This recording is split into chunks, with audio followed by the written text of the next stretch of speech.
of the National Code Enforcement Network. Today, we're bringing you two special guests from the American Association of Code Enforcement Officers. And first, we have Tana Bryant from Anniston, Alabama. She is the Senior Code Enforcement Officer, and she also serves as second VP. And then we have Mr. Brian Wagner from Westerville, Ohio, who also serves on the ACE board, and he is the first vice president. And he is in charge of a conference this year. And Tana is in charge of certification and education. So one of the reasons that we brought them on board is because we want to give our members information on national certification and education. And Mr. Brian Wagner ran certification for a while, and Tana's been very instrumental in the education portion and education for ACE members. So, with that, good morning, you two. Good morning. Good So, morning. all right, so we'll start off with Tana. Tana, can you tell us a little bit about yourself, where you're from, how you started your career path in code enforcement? Oh boy, that's a story. I've been doing this for almost 15 years now, and with the city of Anniston. I'd never ever done code enforcement before. I had no idea what it was. My dad, when they lived in Camp Verde, Arizona, he was the magistrate, and he would hear code enforcement cases. And he would tell me about some of these cases, and I'm like, wow, that's kind of neat. But again, I never thought that it would be anything that I would end up doing. I have been here in Alabama for about 17 years, and when I first moved here, it was to be with my girls, and there was an ad that came out, and I decided, well, heck, that sounds interesting. I'm going to go ahead and apply. And so I got a call to come in and test, and then when I tested and I was in, the top 5 on the civil service exam and got called for an interview, I was like, woohoo! I mean, this is all new. And when I interviewed, I was the first one to interview, and there was 4 males that were going to be interviewing after me. And I told the city manager, I said, well, there's no point in you, interviewing those other guys. I'm the person for the job, so just go ahead and hire me now. And he said that, well, I got to give them a chance. And so, he did. Next thing I know, I get a phone call and a letter stating, welcome aboard if you're interested. So, had started out as a truck driver, had drove for 19 years cross country. And I was showing Pete and Brian, and I'll show it here real quick. This is me with my purple Pete back in the day. But I had, traveled from Colorado to the West Coast, all the way to the East Coast, Northeast, up in, Bangor, Maine, and all the way down to Florida. So all over. And I love the traveling. But when we came out here, it was to take care of kids. And so I had to sell my truck and kind of give up on, the driving. But my husband, we still own his truck. And so he's still out there, up and down the roads. So if I ever get the feel where I need to go start shifting 18 gears again, I can just come and jump in his truck when he comes home. But I love what I do now. It's been a learning process. There was nobody in place here when I had started, nobody to train me. So it was like, okay. And I just started looking at books and, asking everybody, well, what am I supposed to do? Am I supposed to go talk to people? What? And so I thought, well, I better, figure out on this property maintenance code, because I knew they had adopted it, and was looking through ICC. And I thought, well, man, I better go take that exam. And I did a couple months after I was hired, and I passed. And I'm like, oh, cool, this is great, And so I just kept building on that and trying to learn as much as I could, so that I knew what I was talking about, studied the city ordinances, and helping people understand what the code was here. And in the process, I was learning too. So, it was different, but it's a lot of fun. I thoroughly enjoy code enforcement. So, so before you joined code enforcement, what was your idea of code enforcement? What do you think they did?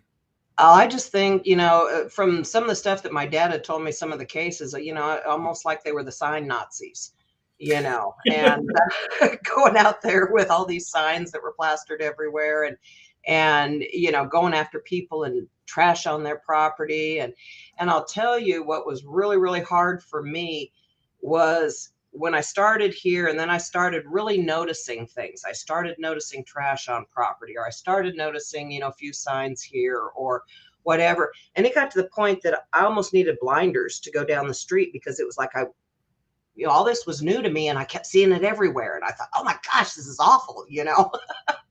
So I just had to figure out exactly what it was, look up the definition. What is code enforcement? And then I got involved with ACE and talked to people there, and went to a few conferences to learn more, so that, I could better educate myself on what I'm supposed to be doing.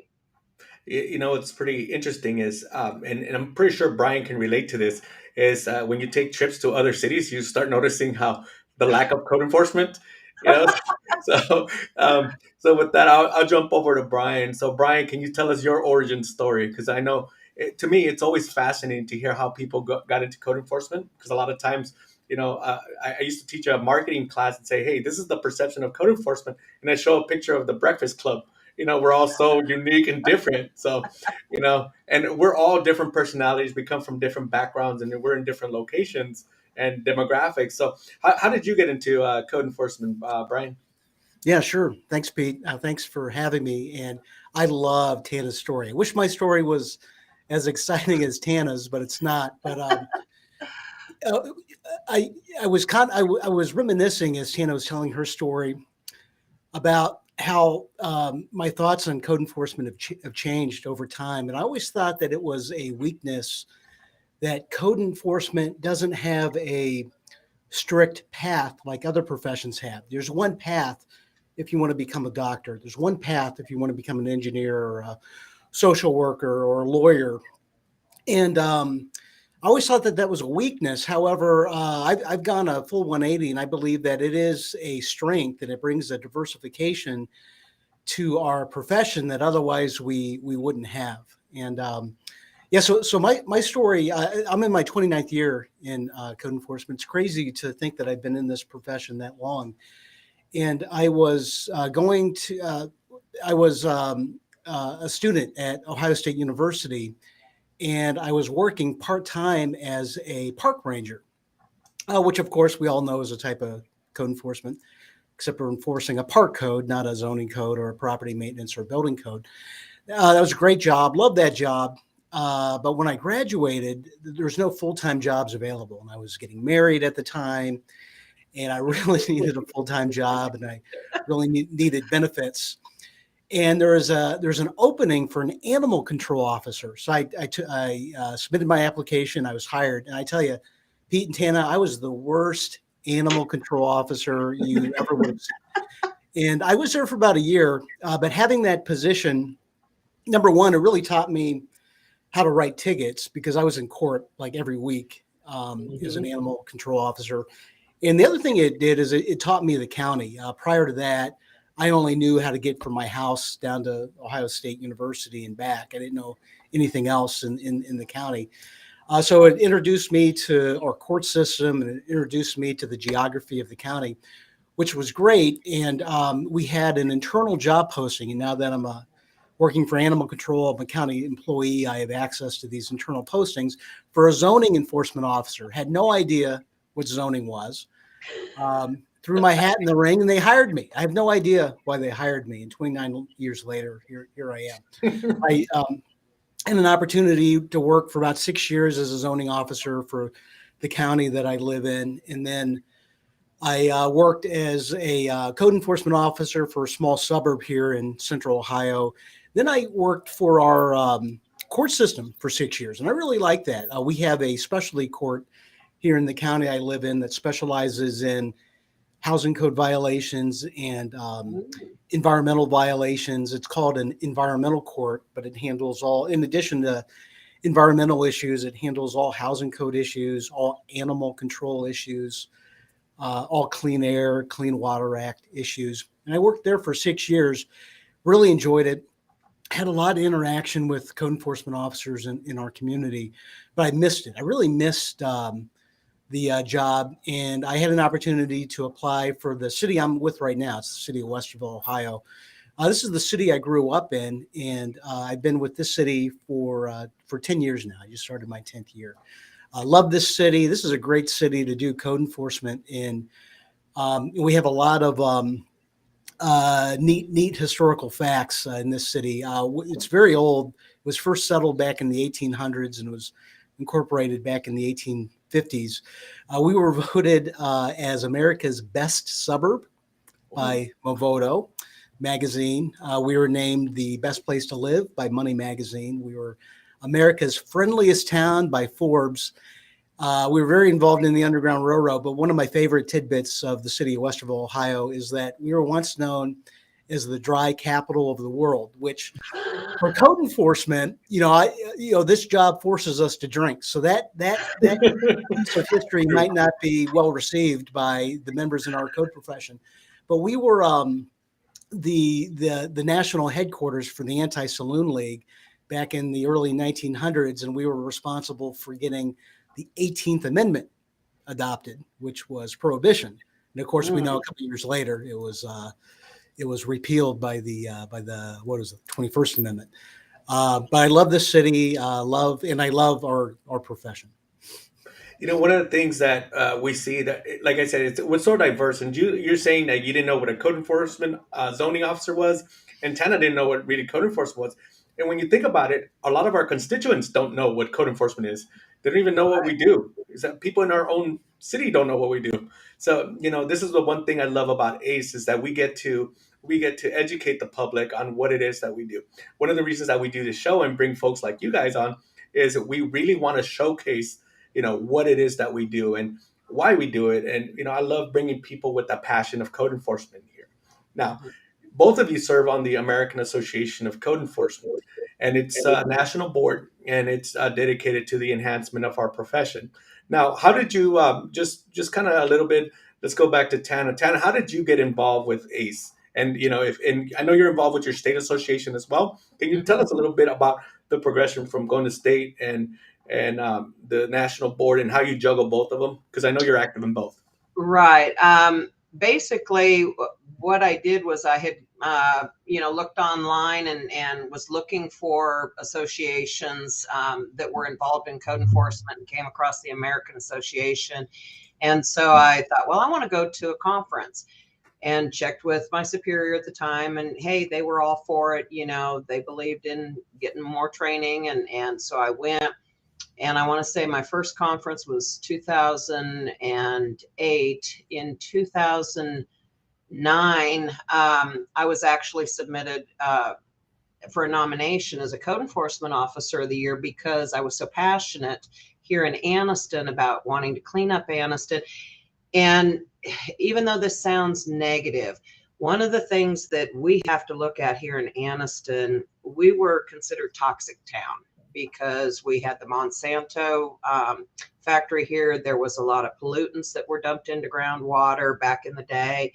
So we've seen like a mass exodus from, an area of town, and then the remnants of what's left because everybody wanted out of here.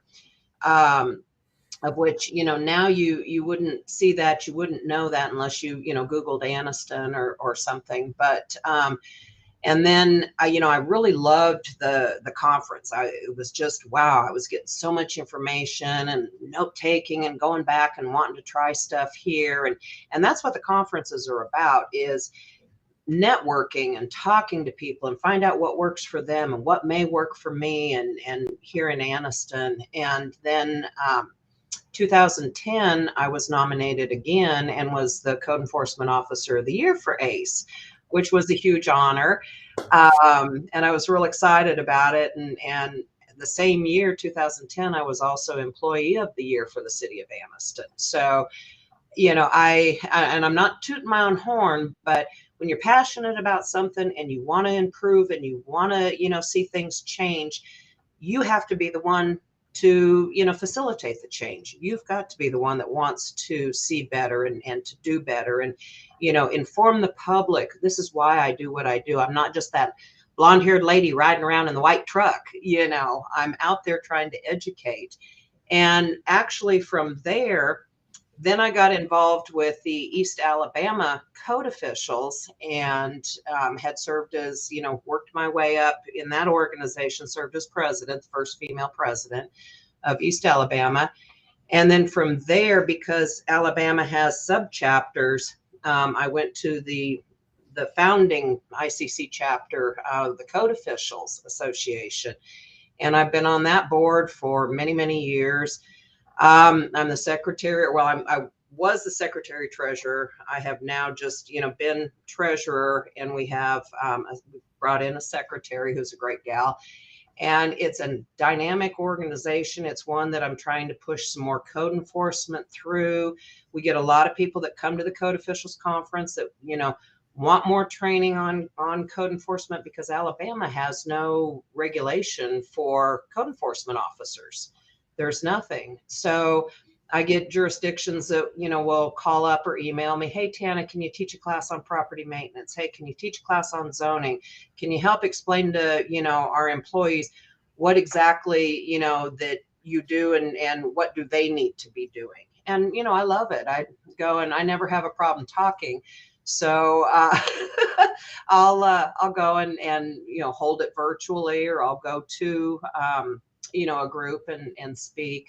So I've just tried to better myself through the years to give myself more knowledge, because you don't know what you don't know. And unless you want to learn, and unless, somebody tells you something, and if I don't know it, it's like, wow, hey, let me go check that out. I'll get back with you on it. And then I'll go and I'll try to find out, what it is. Or in the case where it may not pertain to me or code enforcement from a, per se, I'll pawn it off on whoever it might, be best to answer, the questions. So. No, and one of the things that in getting to meet you, you're very passionate. You two are the dynamic duo when it comes to the IPMC and the zoning code. I mean, you two are always. We even did a flyer for ACE of the Beauty and the Beast, which was nobody got it other than you guys. But yeah. But at the end of the day, you're passionate about the zoning code and the IPMC. So is Brian.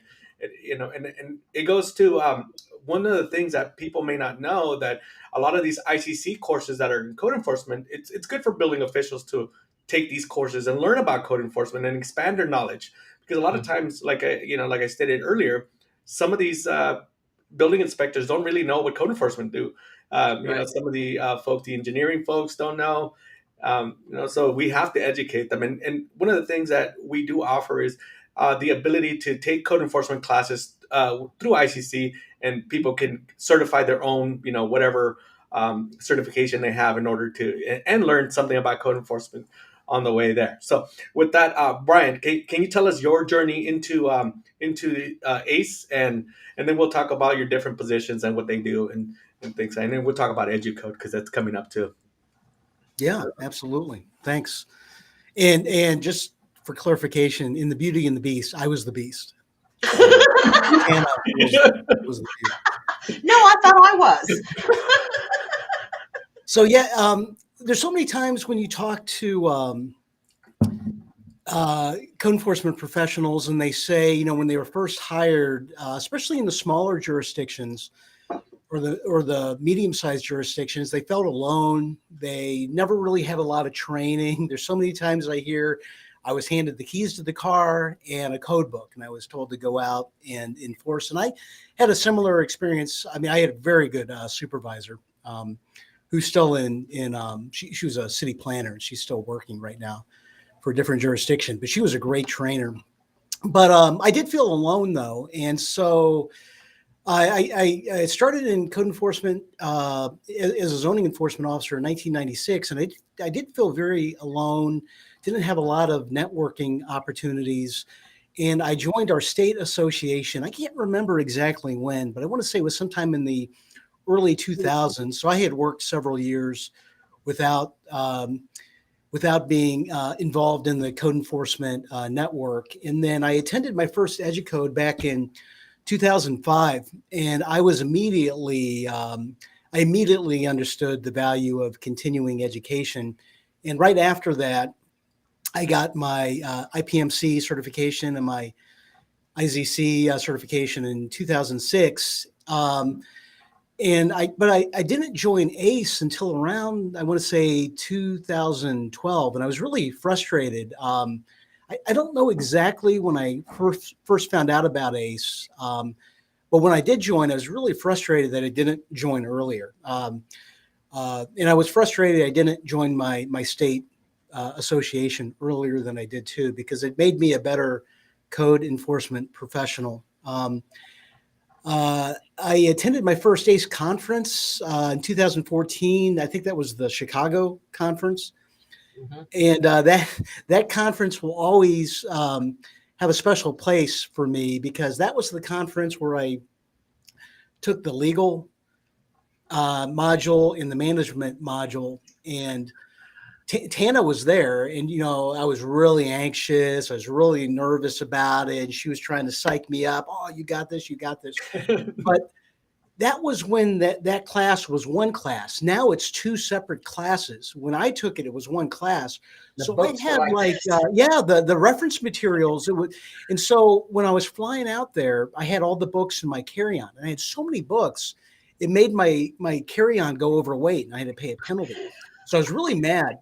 So when I was coming back, I said, I'm gonna put all my books in my carry-on, not my checked luggage. My checked luggage went overweight and I had to pay a fine. So I said, I'm going to put all my reference materials in my carry-on so I don't get dinged on that penalty again. And then because, of course, O'Hare, bad weather, my flight gets canceled. I had to spend the night in O'Hare because there's no hotel rooms. And I was lugging that carry-on bag with all the books. And it felt like it was 50 or 60 pounds. And I had bruises in my shoulders. And luckily I did pass. Yes. So at least I did get something for the pain. But then I was so proud of you too. I really appreciated Tana's mentorship. It meant a lot to me. And I want to say somewhere, I can't remember when, somewhere 2015-ish, 2016-ish, I can't remember when, I ran for 8th Sergeant at Arms. And I was defeated by the amazing Janita Hatley from Norman, Oklahoma, who was an amazing Sergeant at Arms, and she served several terms as the Sergeant at Arms. Oh yeah. But thereafter, I was selected to serve with Tana on one of ICC's exam development committees.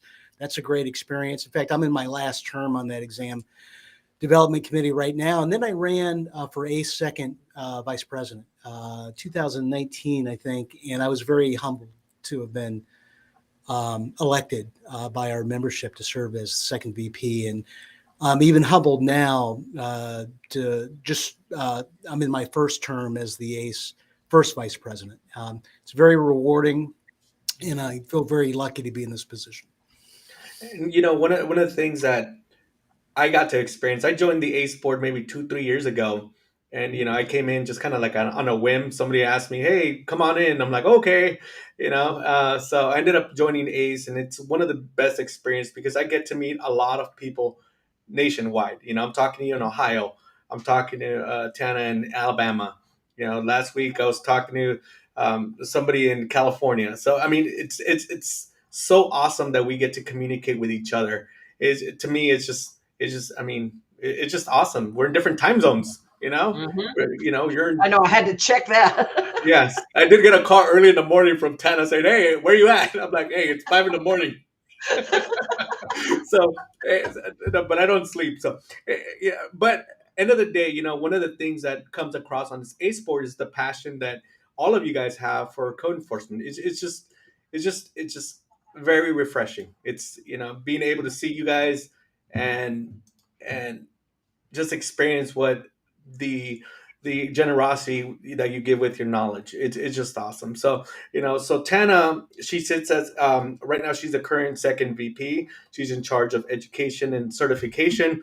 She's done EduCode for several years, and I got to experience. I think I was there for your first EduCode. I think so. Yeah. Yeah, I think I taught a class on short-term rentals or marketing. I forgot what I was teaching, but it was the best experience. That was my first time at EduCode. My first time at the conference was in Colorado. I got to meet both of you guys, which was awesome. And so, can you tell us a little bit how you got into education? What it is that that ACE strives to achieve with the education program?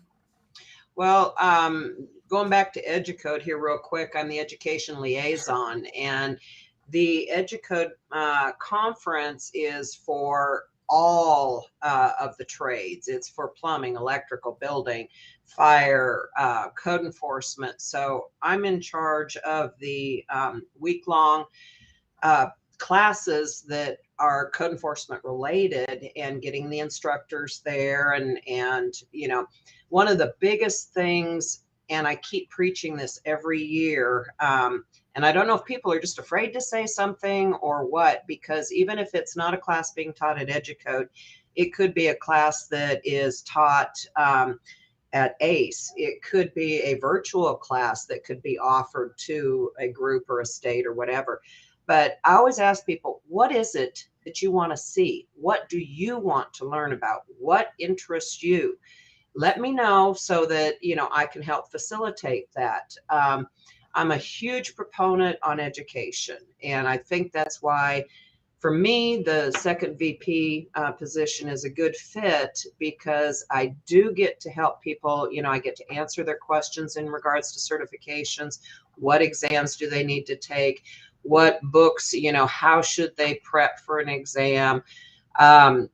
Even though a lot of that information may be on ICC's website, because ACE and ICC have partnered together and the exams are administered through ICC.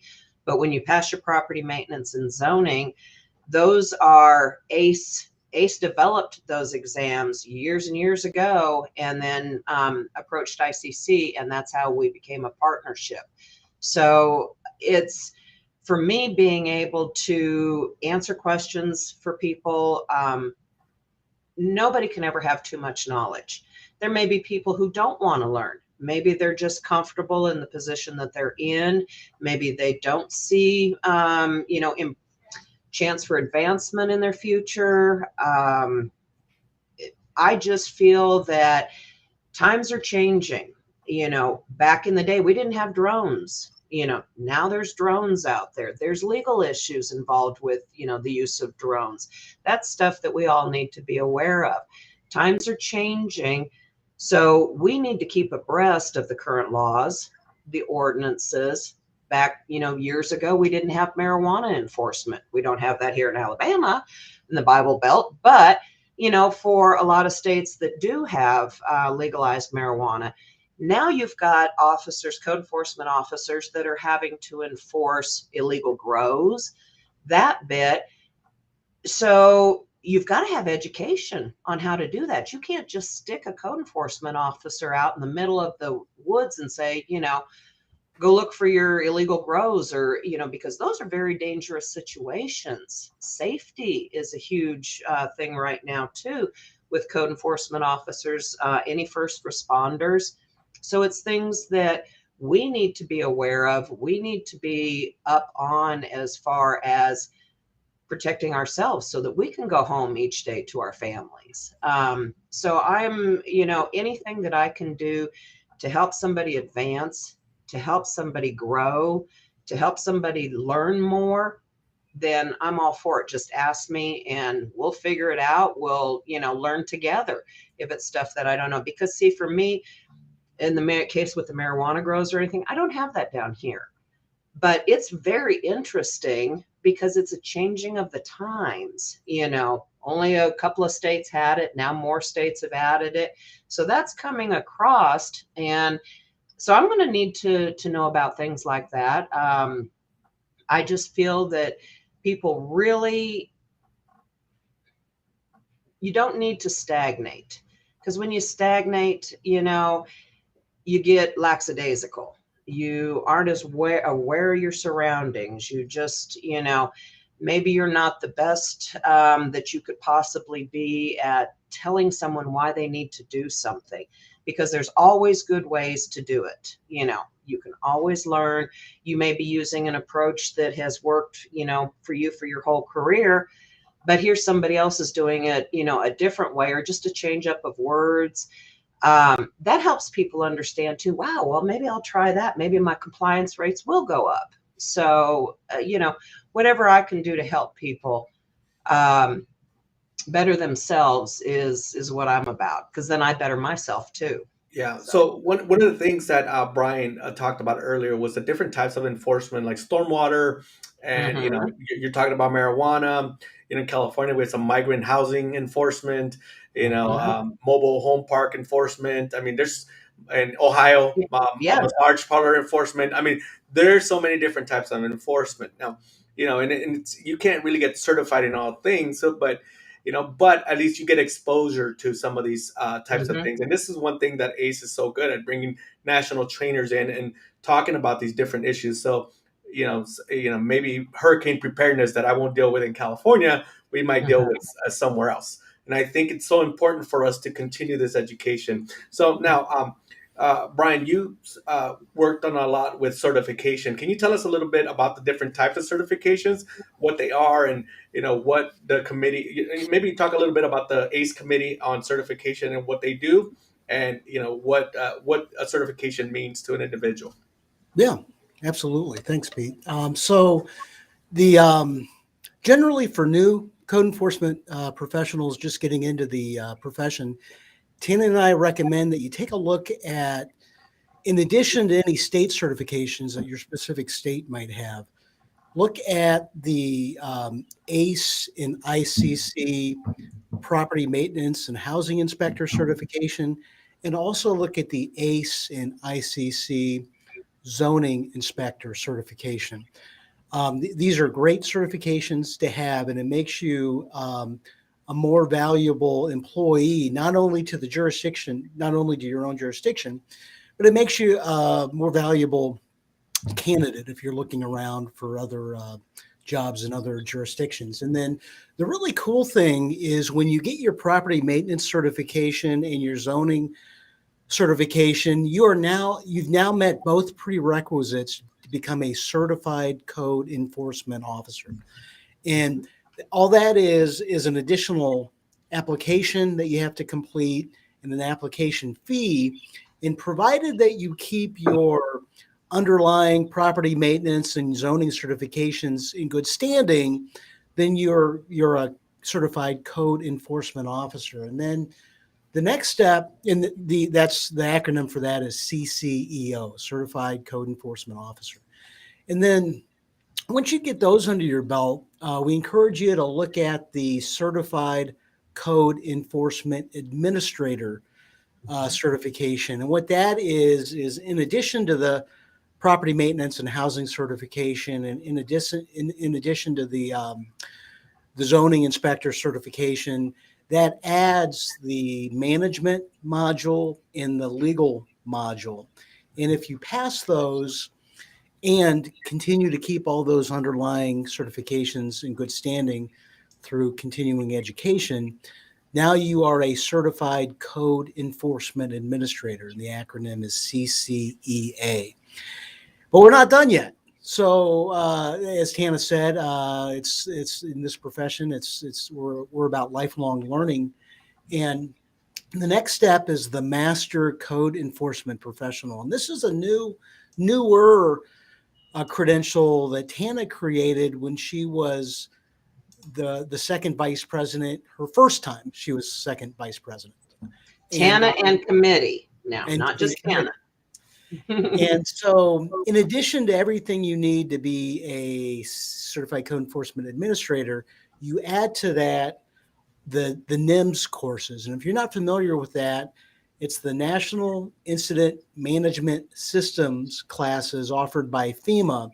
Because, yeah, you're right, Pete and Tana. We enforce so many different types of codes. Pete, you've referred to our profession as the junk drawer of the city, because each city code enforcement department or village code enforcement department, they enforce different types of codes. But one thing we have in common across the entire country is we're all susceptible to a disaster. Now, it could be a natural disaster, it could be a airplane disaster or helicopter crash or chemical disaster, or we're all susceptible to that. And so the NIMS courses provide a framework in how to properly respond to these disasters. And it's just another service that we as code enforcement professionals can provide to our jurisdiction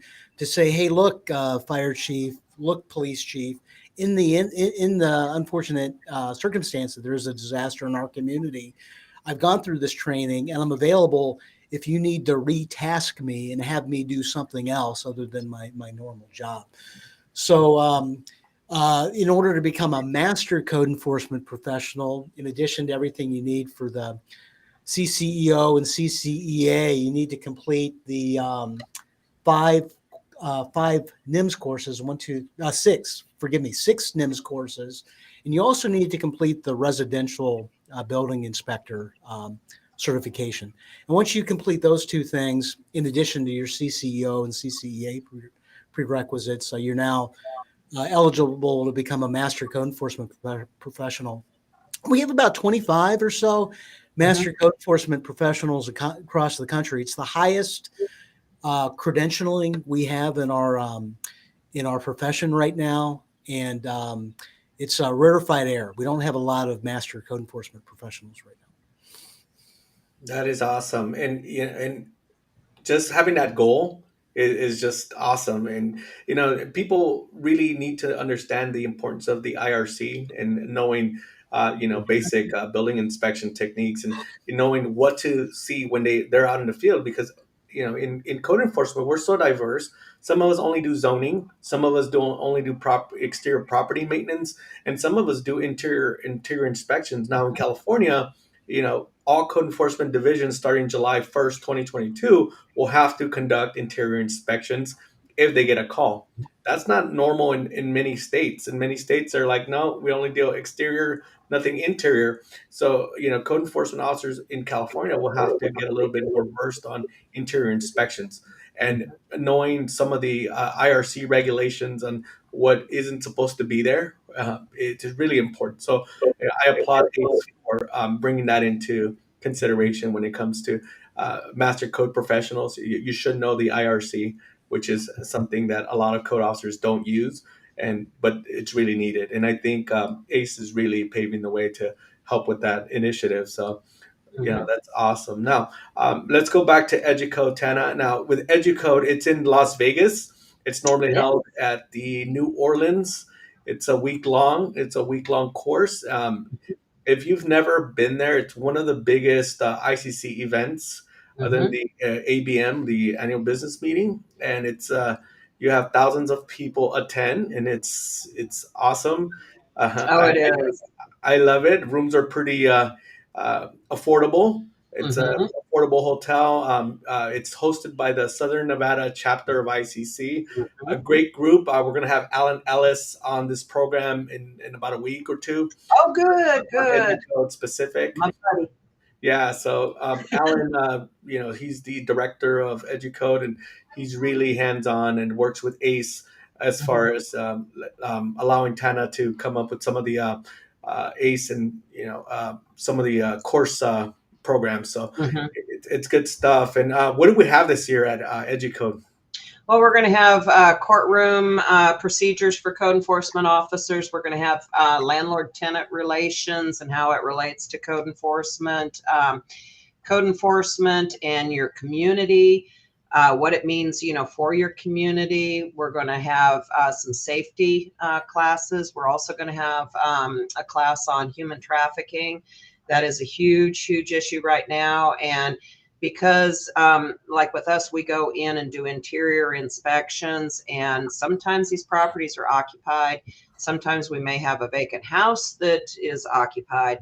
So there may be trafficking situations. So we're going to learn about that, because we could be frontline people in notifying the proper authorities as to, when we come across something like that, just to, look out for it.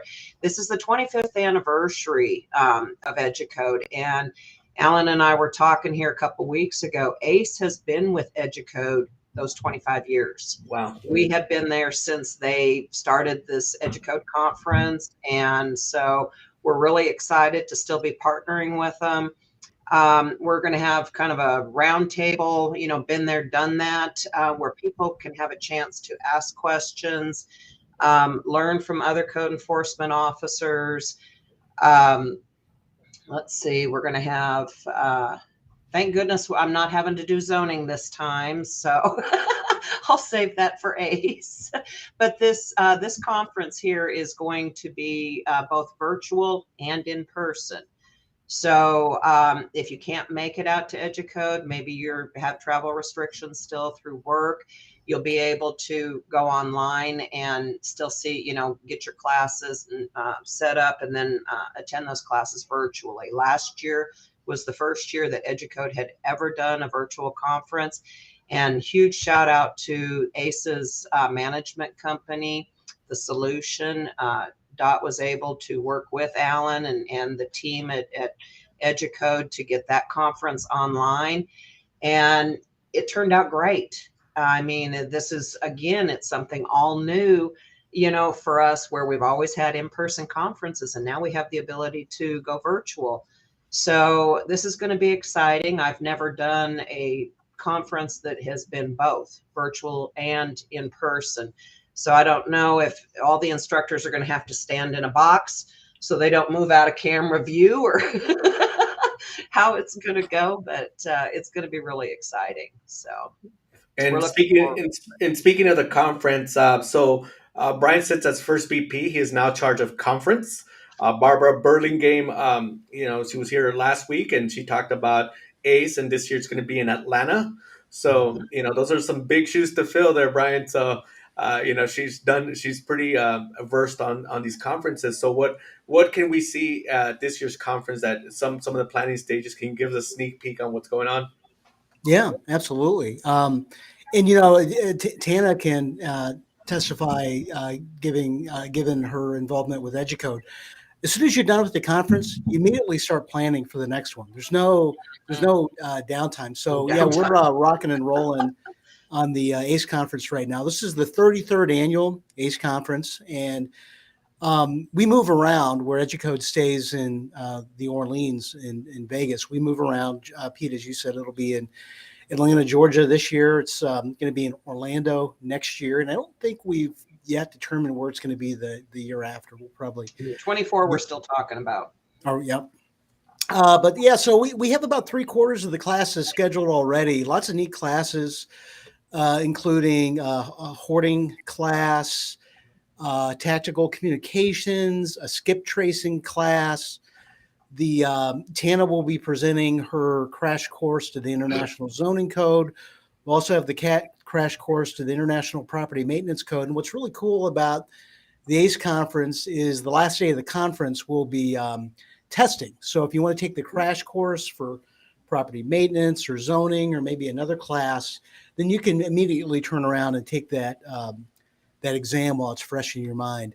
The conference is October 18th, 19th, and 20th in Atlanta, Georgia. We don't yet have the information on the ACE website, which is ace1.org, ace1.org. But we'll have the information posted very, very soon, as soon as we get the class scheduled solidified. And I'm very excited to let everybody know we have a new class that we've never offered before.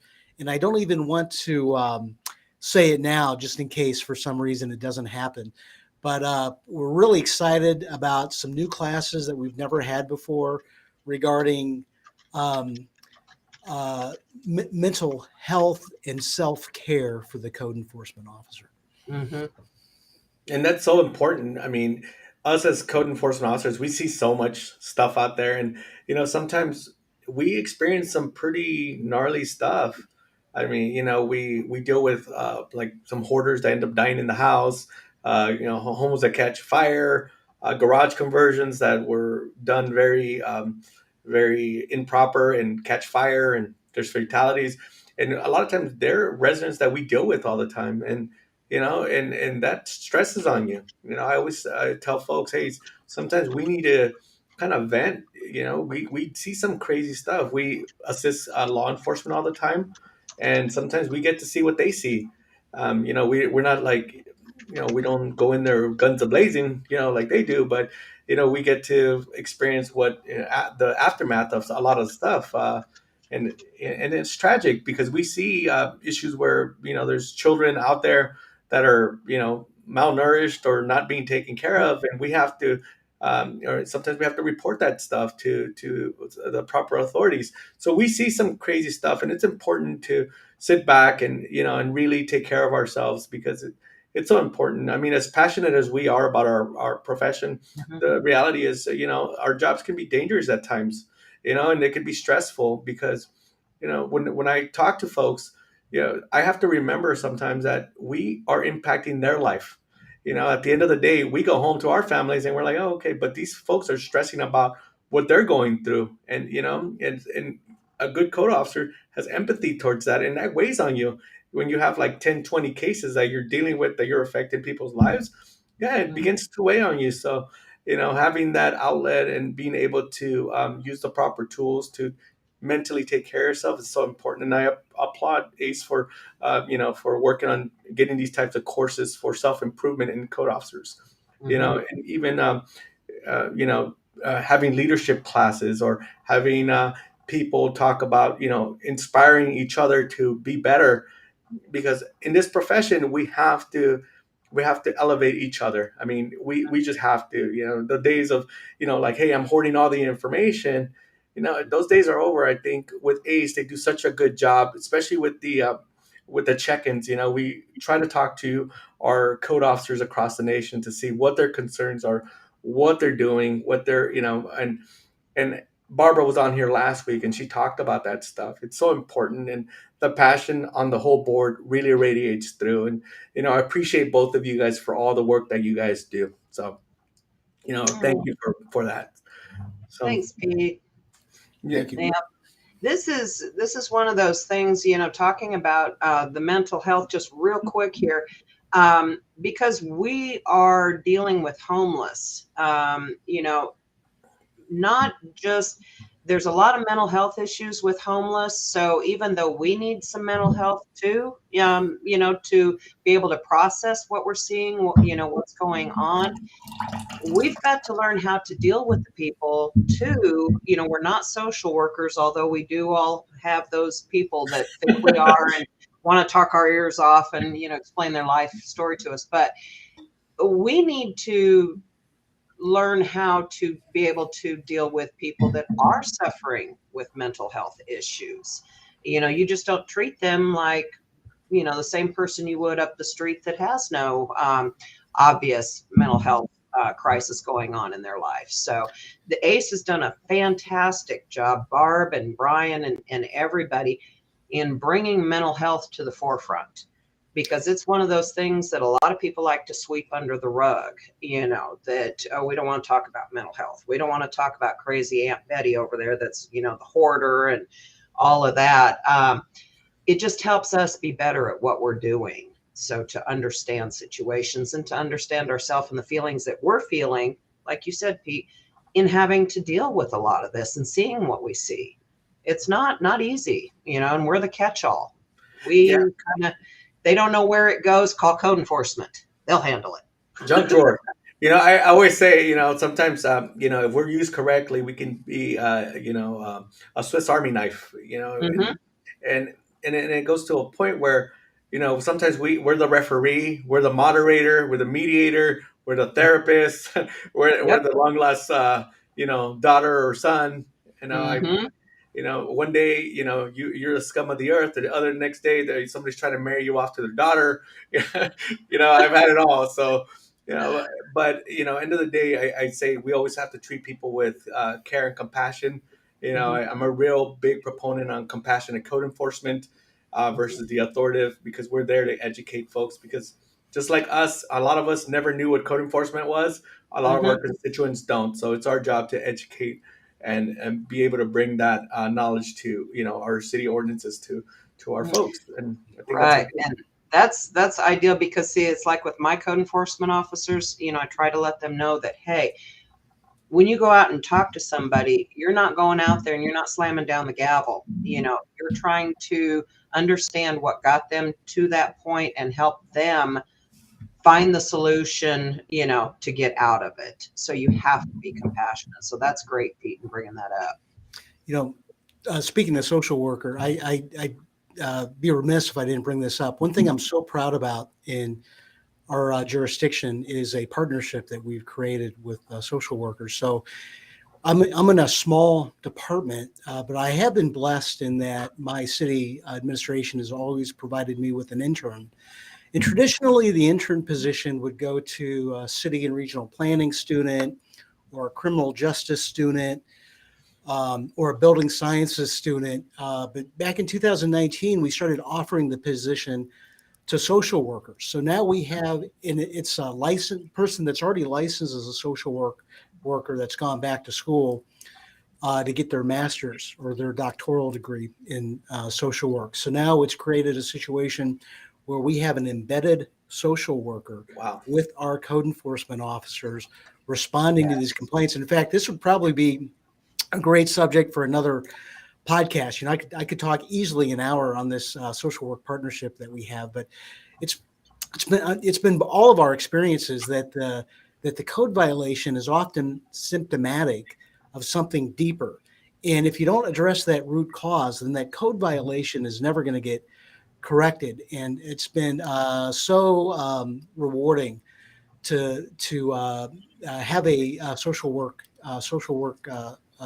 intern on staff to help us identify those root causes and connect those unmet needs with resources that are available in the community. That is awesome. Hey, Pete, can I just brag on the ACE accreditation program? Yeah, handle it. Yeah. ACE is very, very pleased to offer an accreditation for a code enforcement division. And we've got a dynamic accreditation committee that reviews these. These are not, simple little applications. These are very detailed. Brian's on the committee as well. Huge shout out to Scott Newmeyer with the city of Plano, Texas. He was very, very instrumental in putting the wording together.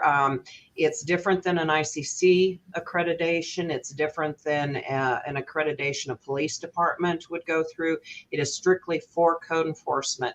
And we have half a dozen jurisdictions that are accredited agencies, and you do have to maintain that accreditation every 3 years. You have to submit your reports, your yearly updates. But so far, Florida's leading the way on accreditation. And it's one of those things that when you have a department and you want to prove to your elected officials, your public, or anything else, please take a chance, take an opportunity to look through the accreditation packet that ACE has out there. What better way than to say, hey, our code enforcement department or our division is an accredited code enforcement division. So we ask for all kinds of things, and the files are usually so big they have to come in through Dropbox because you can't just email them. But Brian has, looked at a lot of these. Well, he's been on the committee since the get-go. So yeah, there's Florida. Hi, Marla. But, we're very, very excited to offer that. There has never been an accreditation before for code enforcement. So thanks to ACE, we now have one, and we're looking forward to seeing some more applications come in. So just a quick segue on that one. What are some of the requirements that you may be looking for in order to approve accreditation? So some of these jurisdictions have can kind of wrap their head around. Are you looking for policies, procedures, training? Programs, training, the size of your jurisdiction, the your population, but the biggest thing is policies and procedures. Are they complete? Programs. How many employees do you have? Your employee handbook per se, the role of your division leader, manager, your senior code enforcement, your code enforcement officers. So it's very, very detailed, and everything is laid out in the accreditation packet. So I highly encourage any jurisdiction, please, if you're on this podcast, go pull that information, give it to your supervisor, say, hey, let's try to, become an accredited agency with ACE. Let's show everybody that, we do know what we're talking about. We do have training, because we want to see the training that's offered for those code officers in that jurisdiction. What agencies or what associations do you belong to? Are you state certified? Are you certified through ACE or ICC? So we look at the whole gamut with everything with your department. That's awesome. So, again, I thank both of you for coming on. It's I told you guys an hour go fast, and then we segue from here and there. Unfortunately, Cecilia got called out today, or else she would have been here. She was excited because she had all these questions on certification. Because I know she's very passionate about Santa Rosa. So she unfortunately got called out like 5 minutes. Me and Brian were on the pre-show, and yeah, she called and like, hey, I can't do it. I'm sorry. I'm like, no, that's fine. But we have enough to talk about. So, I mean, we can talk about this stuff all day because we're code nerds. So, Yep. So anyways, but I really appreciate both of your times, and thank you for being in different time zones and accommodating our webcast. For those who want to catch additional ones, they're on codeenforcementeducators.com. They're free to watch. So anytime you guys want to learn about ACE certification and education programs, feel free to take a look. If you missed any information, please take a look. And there's a lot of free resources on that website. We link you up to different organizations, state organizations, ACE, ICC. So there's a lot of tutorials. So anyways, with that, I really appreciate both of you. Thank you, Tana. Thank you, Brian, for joining us today. I appreciate it. Thank you for everybody that came on. And if anybody has any questions, our information is on the ACE website. Please feel free to email us. We just really enjoyed it and enjoyed talking to everybody. So thank you, guys. Thank you. Thank you for having us.